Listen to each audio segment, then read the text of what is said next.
여러분 토정비결이라고 하는 책을 아십니까? 토정비결 많이 들어보셨죠?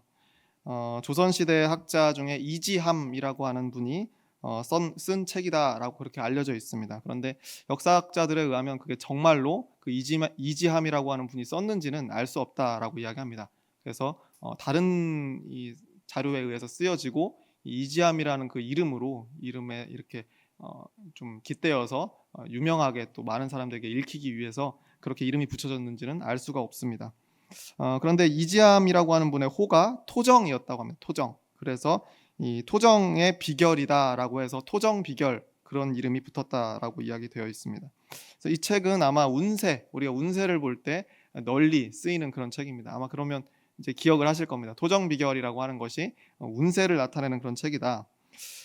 이 책이 쓰여진 뒤로 몇백 년 동안 사람들에게 가장 큰 사랑을 받은 운세 책입니다. 그러니까 베스트셀러가 되는 거죠. 이 운세 이 분야에 있어서는 굉장히 독보적인 그런 책입니다. 예전에 주간지나 월간 잡지, 뭐 이렇게 일간지를 이렇게 지하철에서 혹시 보거나 이럴 때가 됐을 때는 거기에 분명히 구석에 그 생년이나 띠에 맞추어서 그날의 운세 아니면 그 주의 운세, 그 달의 운세 이런 게 표가 나와 있었어요. 다른 어떤 소식보다 사실 그 부분이 참 재미있었습니다. 그래서 많은 사람들이 아침 출근길에도 그것을 보면서 피식피식 웃으면서 가는 그런 모습들을 제가 많이 봤었는데 그것도 대부분 이 토정 비결의 원리를 따라서 만들어졌다라고 합니다. 요즘은 인터넷 시대니까 인터넷으로도 충분히 이 토정 비결을 쉽게 볼 수가 있습니다. 그래서 생년월일 정도의 정보만 딱 기입하면 이게 너무 간단하죠. 이게 뭐 여러 가지 쓸 것도 없어요. 생년월일 정도의 정보 그리고 또 뭐 남자인지 여자인지 정도만 기입을 하면 올 한 해 내 운세가 어떻게 될 것인가를 자세하게 인터넷에서 한 번에 확인할 수 있습니다. 예배 끝나고 한 번씩 또 확인해 보실 분들 분명히 있을 것 같은데 제가 설교를 준비하는 김에 인터넷 토정 비결에 제 생년을 한번 기입을 해봤어요. 그래서 내 인생이 과연 이 올 한 해 어떻게 펼쳐질지 한번 예측을 들어봤죠. 여러분 올해 되게 잘 보이시는 게 좋을 것 같습니다. 제가 볼 때는 제가 보니까 뭐라고 되어 있냐면요. 한 번의 활시위로 5마리의 범을 잡는 모양. 엄청나지 않습니까? 저만 그러겠죠? 다른 분들도 다 그러진 않겠죠? 저만 특별한 거 아니겠습니까? 그러면서 재물과 명예 중 하나를 선택해야 될 때가 있을 텐데 이게 구체적이니까 더 막 신뢰도가 올라가는 것 같아요. 재물과 이 명예 중에 하나를 선택하는 그 지점이 제 올해 한 해 중에 분명히 있을 거라는 거예요. 근데 그때 재물을 선택하면 이렇게 써 있어요. 제가 그냥 쓴 게 아니라 천금을 사용해도 아깝지 않을 재물을 모을 것이라고 되어 있습니다. 저랑 친해지셔야 되지 않겠어요? 천금을 사용해도 아깝지 않을 재물을 모으게 될 거래요. 제가 선택만 잘하면 명예를 선택하는 그런 우를 범하지 않는다면 제가 올해 부자가 된다면 재물 운이 아주 좋은 해라는 거죠. 그래서 이걸 어떻게 그럼 가만히 있으면 돈이 많아지는 건지 아니면 복권을 사야 되는 건지 제가 약간 고민을 하고 있습니다. 혹시 제가 복권집에서 나오는 걸 보시면 빨리 따라오시길 바랍니다. 요즘 시대에 이런 운세를 아주 진지하게 믿는 사람은 사실 많지는 않을 겁니다. 그런데 이렇게 제가 하듯이 가볍게 보기엔 꽤 재미가 있습니다. 그리고 제 경우에도 올해 재물 운이 있다 그러잖아요. 그렇죠? 그러면 재물 운이 없고 뭐 나쁘다, 운세가 굉장히 나쁘다라고 그렇게 이야기하는 것보다는 이렇게 말을 들으면 기분이 좋아지는 거 아니겠습니까? 안 그래도 좀 팍팍한 세상인데 진짜로 이루어지지는 않는다라고 할지라도 이 운세라고 하는 것 덕분에 그래도 한번 피식 웃을 일이 생긴다라고 하는 겁니다. 뉴스를 보니까 이제 우리나라의 무속인이 100만 명이 넘는 시대가 되었다고 합니다. 20년 동안 4배가 늘은 숫자예요. 그러니까 정확한 통계인지는 모르지만 오히려 더 많으면 많았지 적지 않다는 거예요. 이 통계가. 그러니까 무속인이 100만 명이 넘는 그런 시대를 살아가고 있는 겁니다. 새해가 되면 사주를 보고 타로 점을 치면서 올해 자신의 앞길이 어떠할지 자신의 목표가 과연 올해 이루어질지 따져보는 사람들이 점점 더 드러나고 있다는 그런 증거입니다. 우리가 살아가는 현대라고 하는 건 지식과 과학이 발전하고 있고 또 그래서 사회가 점점 더 복잡해지고 있습니다. 덕분에 우리 인생에 이 변수들이 많아졌잖아요. 그러다 보니까 사람들의 마음에 불안이 늘어가고 있었습니다. 그래서 운세를 더 살피고 무속인을 찾는 사람들이 점점 더 많아지는 게 아닌가 저는 그렇게 생각을 해봤습니다. 기독교 사회문제연구원이라는 곳이 있어요. 기독교 사회문제연구원. 이곳에서 2023년을 기준으로 만 34세가 안 되는 34세 미만의 기독교 청년들에게 질문을 했습니다. 1000명을 대상으로 질문을 했는데 혹시 점이나 사주나 타로를 본 적이 있느냐라고 이렇게 물어봤어요. 그러니까 교회 잘 다니는 청년들 1000명에게 물어본 거예요. 점이나 사주나 타로를 본 적이 있느냐 물었더니 45.4%가 경험이 있대요. 보통 이런 조사하면 뭐 4점 몇 퍼센트, 뭐 7점 몇 10%, 10%나 돼 이렇게 보통 이야기하는데 45.4%니까 이게 좀 놀랍지도 않습니다. 너무 절반이 지금 경험이 있다고 이야기하는 거 아니겠어요? 1000명 중에 454명이 맞다는 겁니다. 절반이 맞다는 거예요. 이유에 대해서는 그저 그냥 재미였다, 그저 호기심이었다, 그래 뭐 그렇게 이야기하는 경우가 제일 많았다라고 합니다. 재미나 호기심이라는 그 이야기를 들으니까 제가 좀 이 교회로 생각해 보니까 이 말이 참 특별한 말 아닙니까? 여러분 교회 다닐 때 재미나 호기심 때문에 다니는 사람 보신 적 있으세요? 예전에는 있었다고 제가 알고 있습니다. 예전 세대에는 그런 분들도 있었겠죠. 워낙 놀이거리가 없고 또 이렇게 뭐 노래를 부를 수 있는 공간이나 뭐 이런 여러 가지 활동들이 이렇게 지금은 너무나 다른 곳에서도 할 수 있지만 교회에서만 가능한 그런 시절이 있었잖아요. 그러면 그럴 때에는 호기심이나 재미 때문에 교회에 찾아오는 그런 친구들이 있었다는 거죠. 저도 어릴 때 제 친구들을 이렇게 전도할 때, 꼬맹이 때 전도할 때 보면은 맛있는 거 주거나 아니면 교회 오면 무슨 선물 준대라고 이야기하면은 그 호기심 때문에, 재미 때문에 오는, 여름 성경학교 때만 아니면 겨울 성경학교 때만, 크리스마스 때만 왔다 갔다 하는 친구들이 분명히 있기는 있었습니다. 요즘에는 제가 그런 사람을 본 적이 없는 것 같아요. 재미나 호기심 때문에 교회에 온다? 그건 제가 지금까지 목회 경험상 한 번도 있었던 적이 없는 것 같습니다. 그런데 그에 비해서 점을 보러 가는 사람들은 어떻습니까? 훨씬 가벼운 마음으로 점집을 찾는다는 거죠. 재미를 위해서. 부담 없으니까 찾는다는 거예요. 과정이 복잡하지 않고 일회성으로 자신이 필요할 때 가서 점을 보고 오면 되는 데다가 그 점괘를 믿고 안 믿고도 내 자유잖아요. 믿을 수도 있고 안 믿을 수도 있는 거죠. 그 누가 뭐라고 거기다 대고 뭐라고 하지도 않으니까 부담이 없이 거길 찾을 수 있었다라고 하는 겁니다. 그러면 교회 다니는 사람들이 이렇게 점을 보는 것이 좋은 것일까 나쁜 것일까 우리는 어떻게 판단해야 될까요? 교인이면서도 교회 잘 다니면서도 점을 보러 다니는 청년이 이렇게나 많다. 1000명 중에 물어봤더니 거의 500명이 경험이 있다라고 이렇게 이야기하는 것, 이것을 우리는 어떻게 받아들여야 하는가라고 하는 겁니다.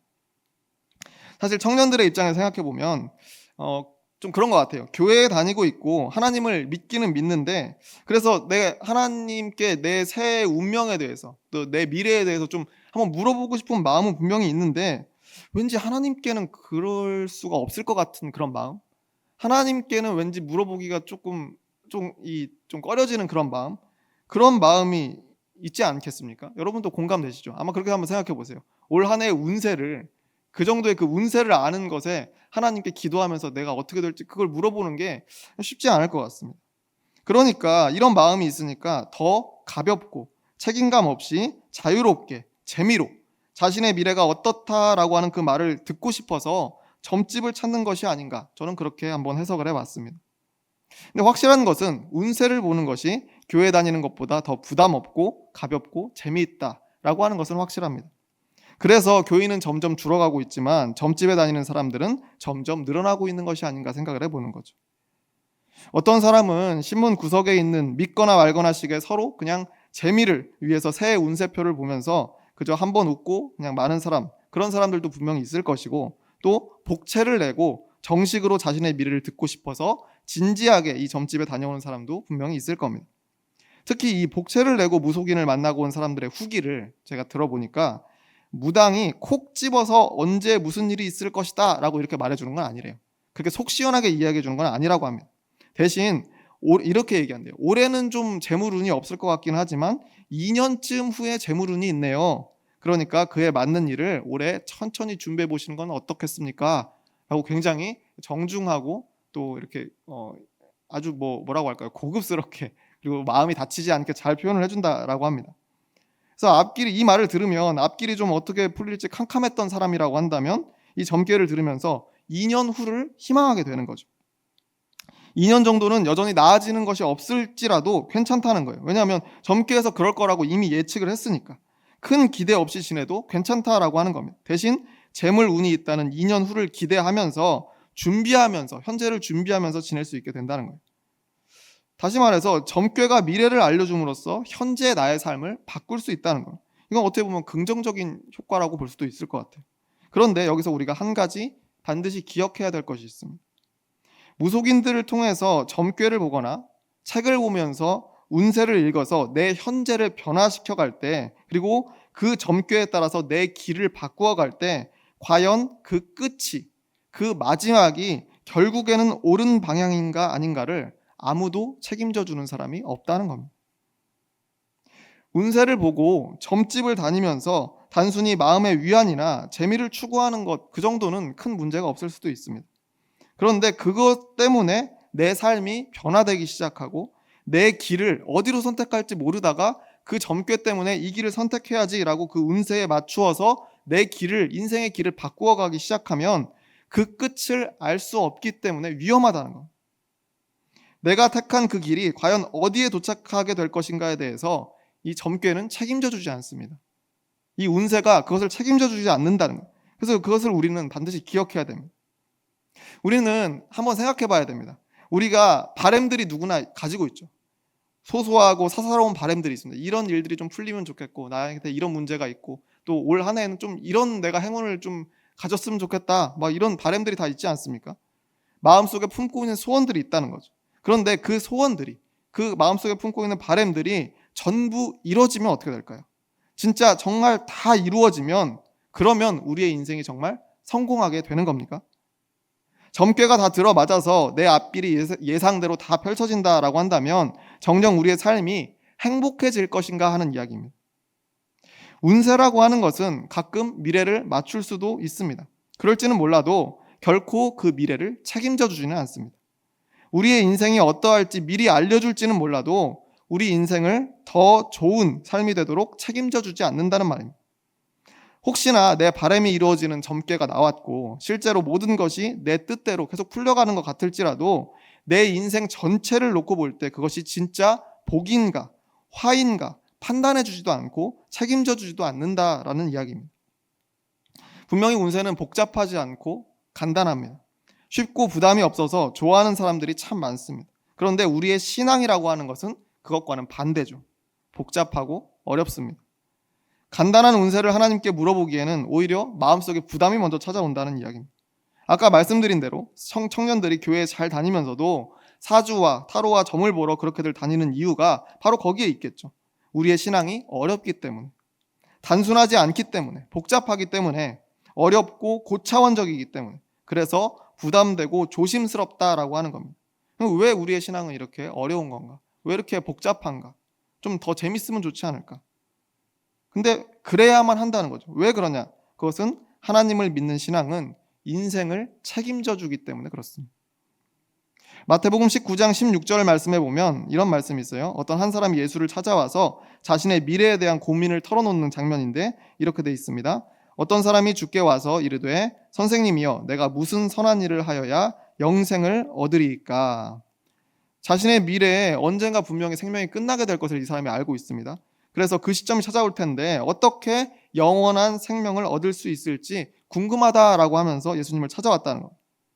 만약 지금 예수님을 찾아오긴 했지만 이 사람이 예수님이 아니라 지금 우리 시대에 점집에 찾아다니면서 똑같이 질문했다라고 한다면 어떤 대답을 얻었을까요? 제 상상이지만 아유 복채 안 받아도 되니까 이상한 질문하지 말고 빨리 나가세요. 손님 떨어져요. 이렇게 이야기할 것 같습니다. 왜 그렇겠습니까? 너무 어려운 질문이잖아요. 대답할 수 없는 질문을 지금 여기서 요구하고 있습니다. 그 답을 요구하고 있는 거죠. 왜냐하면 영원한 생명을 어떻게 얻는가라고 하는 이런 정도의 물음은 운세의 영역을 한참 초월한 질문이기 때문에 그렇습니다. 운세가 대답해 주기에는 너무 큰 질문이에요. 운세라고 하는 것은 애초에 질문하는 사람의 생명과 인생 전체에 대한 어떤 확실한 책임을 져줄 수가 없기 때문에 그렇습니다. 운세라고 하는 것이 이 질문에 답을 못할지라도 이 질문을 들은 예수님은 곧바로 대답하십니다. 마태복음 19장 17절 하반절에 이렇게 기록되어 있습니다. 내가 생명에 들어가려면 계명들을 지키라. 네가 생명에 들어가려면, 영원한 생명을 얻으려면 계명들을 지키면 된다라고 대답하십니다. 하나님을 믿고 그분의 말씀을 따르면 된다라고 이야기하는 거예요. 그분의 계명들을 지켜라 라고 그렇게 대답하시는 거예요. 그러면 영원한 생명을 얻을 수 있게 된다라는 말씀입니다. 불가능할 것 같은 일에 대해서 물었는데 예수님은 그것을 가능케 할 방법을 알려주고 계시는 겁니다. 여호와 하나님을 믿고 예수를 그리스도로 영접한 사람들의 신앙이라고 하는 것, 바로 우리가 가진 신앙이죠. 그 신앙이라고 하는 건 한 사람의 생명에 대한 진지한 물음에 대해서 대답을 줄 수 있는 고차원적인 겁니다. 영원한 생명에 이르고 싶다는 요청에 그 방법을 설명해 줄 수 있는 놀라운 지혜가 바로 우리가 믿는 신앙입니다. 한 사람의 인생을 완전히 책임져 줄 수 있는 것이 바로 우리가 지금 가진 신앙이다. 그 신앙의 힘이다라고 하는 사실을 잊지 마시기를 바랍니다. 그러면 이 이름 모를 사람은 어떻게 보면 지금 주소를 제대로 찾아간 거 아니겠습니까? 영원한 생명을 어떻게 얻습니까? 라고 물어보러 간 게 하필이면 예수님이면 얼마나 잘 찾아간 겁니까? 예수님께서는 영생을 얻는 방법을 정확히 알고 계신 분이니까 제대로 찾은 거죠. 영생을 얻을 방법을, 영생을 이룩할 정답을 예수님께 지금 제대로 전해 들었습니다. 그럼 정말 이 사람은 죽지 않고 영원히 사는 불멸의 존재가 되는데 성공했을까요? 마태복음 19장 21절과 22절 말씀에 이렇게 기록되어 있습니다. 예수께서 이르시되 내가 온전하고자 할진대 가서 내 소유를 팔아 가난한 자들에게 주라. 그리하면 하늘에서 보화가 내게 있으리라. 그리고 와서 나를 따르라 하시니 그 청년이 재물이 많음으로 이 말씀을 듣고 근심하며 가니라. 떠나갔다는 거죠. 방법을 들었다고 영생을 얻는 비결을 안다고 성공하는 것이 아니었습니다. 포기할 수 없는 것을 포기하라고 하니까 그것을 지키지 못했죠. 그에게는 그것이 재물이었습니다. 많은 재물을 모은 부자였어요. 그래서 그걸 다 포기해서 팔고 가난한 자들에게 다 나눠줘라 라고 했더니 마음속에 근심이 찾아들었습니다. 게다가 그걸 다 해내고 돌아와서 그때부터 나를 따라다녀라. 이 사람이 분명히 거기 도착했을 때 예수님의 주변에 있는 사람들을 봤겠죠. 제자들의 행색을 봤을 겁니다. 자신은 부자라 좋은 옷을 입고 있었을 텐데 예수님을 포함해서 예수님을 따르는 많은 사람들은 계속 이동하며 살지 않았겠습니까? 뭘 꾸미고 이럴 수도 없고 또 가난하고 소외받는 사람들이 많이 있었겠죠. 그 행색들을 바라보면서 자신이 무슨 생각을 했을까요? 그런데 자신이 가지고 있는 모든 재물들을 다 팔고 돌아와서 이제는 저 사람들과 똑같은 자리에서 나를 따르라 라고 하는 예수님의 이 말씀을 들으니까 도저히 이건 할 수가 없다. 이건 내가 해낼 수 있는 일이 아니다 라고 판단했던 것 같아요. 이게 너무 어려운 일이었다는 거죠.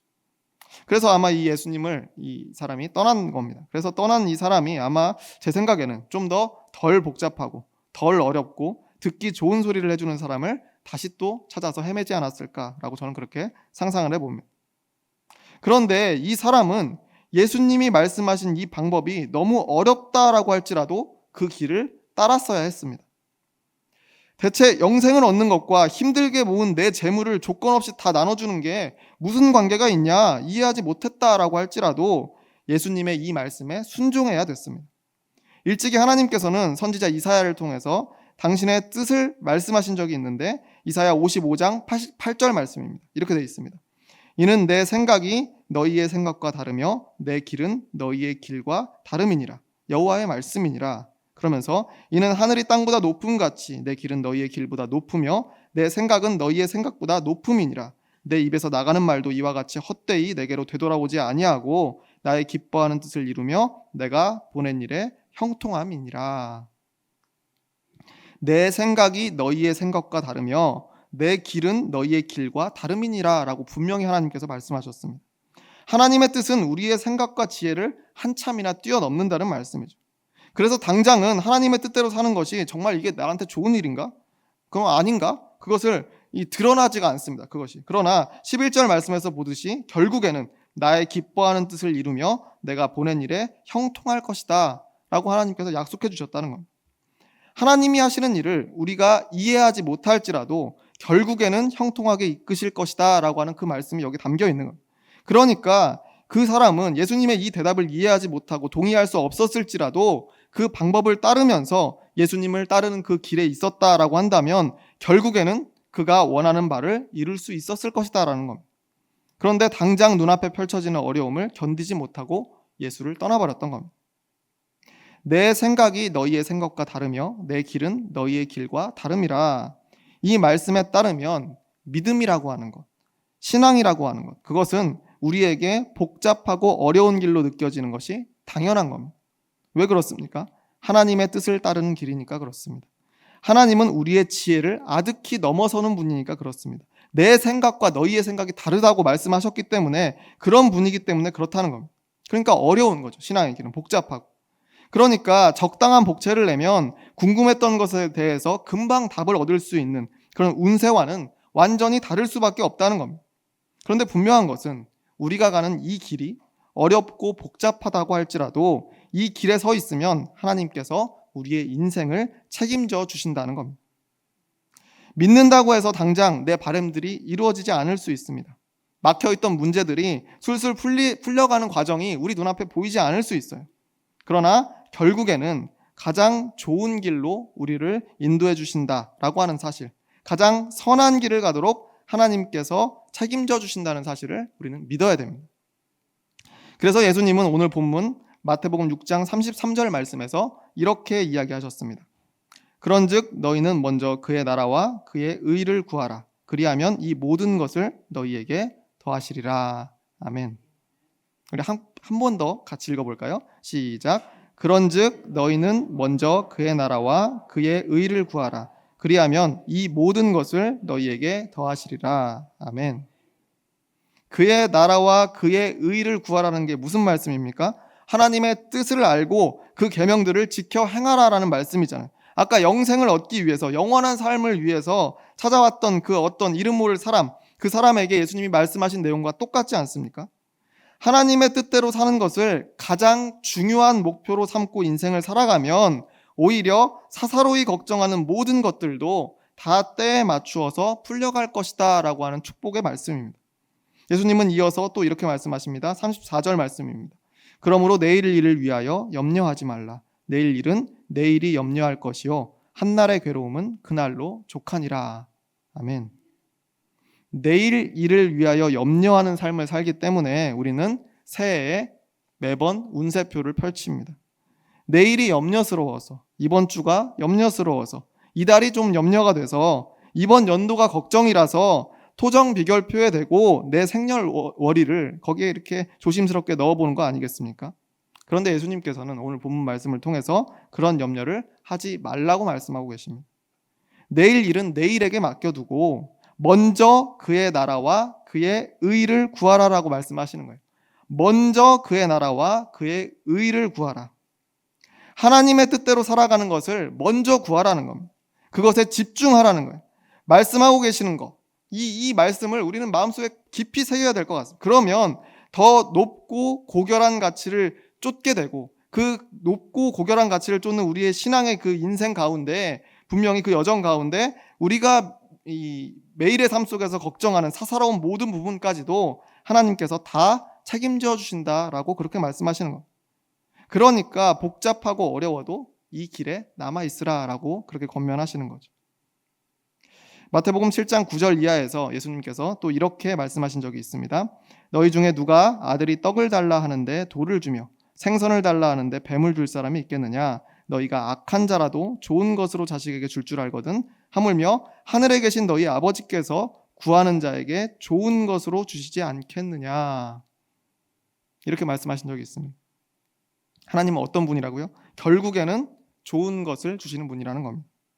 우리의 인생 전체를 놓고 볼 때 언젠가 우리가 인생의 마지막 장에서 우리 인생의 뒤를 돌아봤을 때, 이제 보니까 하나님께서 나를 선하게 이끄셨구나. 결국에는 내 마지막까지 와보니까 확신할 수 있구나. 이 모든 일들이, 중간에는 내가 이거 고난 같기도 했고, 왜 내 일을 이렇게 어렵게 만드시는가? 왜 하나님 믿으면 모든 일들이 잘 풀려갈 거라고 했는데 왜 내 인생은 계속해서 꼬여만 가는가?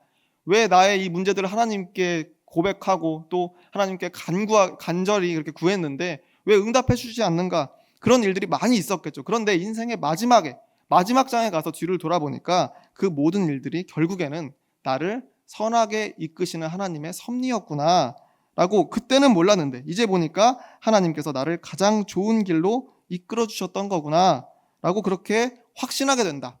그 말씀을 예수님께서 우리에게 전하고 있는 거죠. 하나님께서 이렇게 하신다라고 하는 것을 진정 우리가 깨달을 수 있다라고 한다면 우리는 먼저 그의 나라와 의를 구할 수 있습니다.